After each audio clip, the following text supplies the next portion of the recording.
Ton âme est-elle parfaite? Lorsque tu nais, viens-tu avec une âme parfaite ou ton âme peut venir dans cette incarnation étant imparfaite? Hotep Amon, chère conscience bien-aimée, bienvenue dans cette nouvelle pyramide.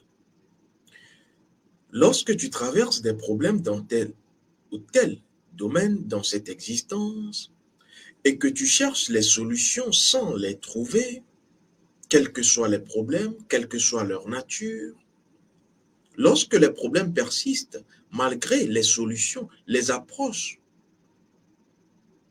que tu entreprends, par expérience, la solution est dans ton incarnation passée. Tu dois savoir que nous naissons avec une âme totalement parfaite. Toutes les âmes sont parfaites, aucune âme n'est imparfaite. Simplement parce que la preuve, la voici. Si ton âme n'est pas parfaite, elle ne peut s'incarner. Les âmes imparfaites n'ont pas droit à la réincarnation. Et donc, pourquoi est-ce que tu traverses encore ces péripéties, ces problèmes dans tel ou tel domaine? Des problèmes, des séries, des échecs, simplement parce que tu obscurcis sans le savoir ton âme. Première raison.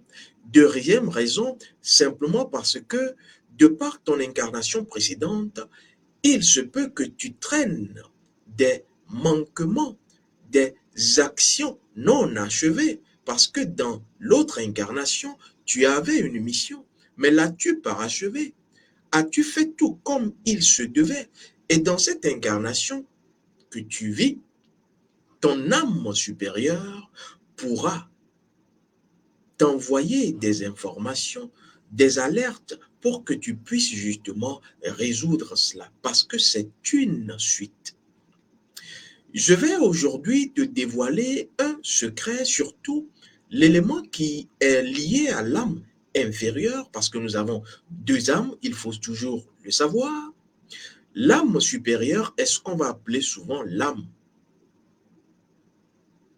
des initiés, l'esprit, la conscience. Et d'ailleurs, dans l'Égypte antique, on va l'appeler le Ka, le double.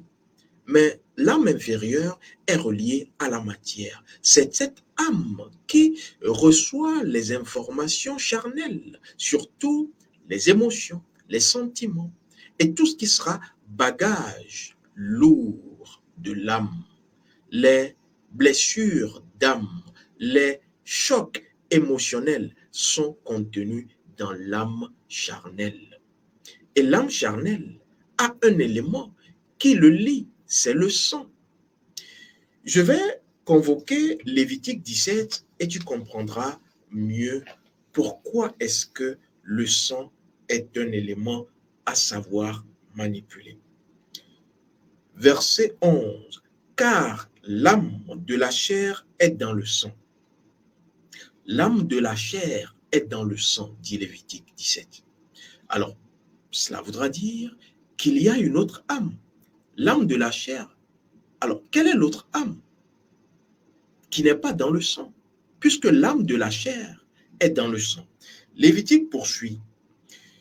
Je vous l'ai donné sur l'autel afin qu'il servît d'expiation pour vos âmes, car c'est par l'âme que le sang fait l'expiation. C'est pourquoi j'ai dit, ça devient intéressant, aux enfants d'Israël, personne d'entre vous ne mangera du sang.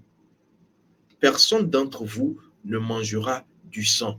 Préalablement, on a dit, car l'âme de la chair est dans le sang.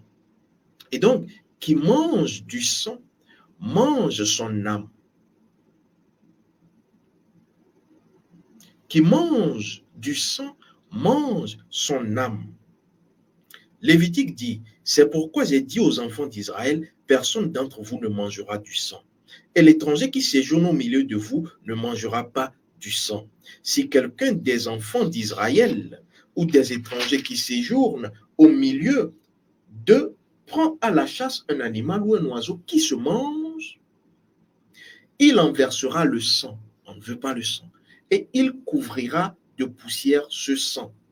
Car L'âme de toute chair, c'est son sang qui est en elle. Alors, ce sang est l'âme de la chair. Et donc, aujourd'hui, lorsqu'on parle de kasher, de halal, de manger sans le sang, c'est parce que les personnes qui sont dans la mystique, dans l'initiation, dans la vérité des choses, comme nos ancêtres, d'ailleurs, c'est un rite ancestral. On ne va pas manger un animal au village, par exemple, sans avoir mis son sang dans un trou et recouvert par de la terre. Pourquoi? Parce que le sang est lié à la chair et à l'âme inférieure. Je vais maintenant te dire quelque chose d'important. Lorsque tu as compris ceci, tu vas maintenant aller chercher l'âme qui n'est pas de la chair. Et cette âme qui n'est pas de la chair, c'est cette âme qui t'a permis de traverser l'incarnation précédente à cette incarnation. C'est simplement ton esprit, l'âme supérieure, ton je suis. Parce que c'est à partir de l'âme qui n'est pas de la chair que tu pourras transformer l'âme de la chair qui est ton sang. Et si tu veux un élément, l'âme qui n'est pas de la chair, l'âme supérieure est reliée à l'eau. Et on l'appelle Woshire, présidé par ce Necker.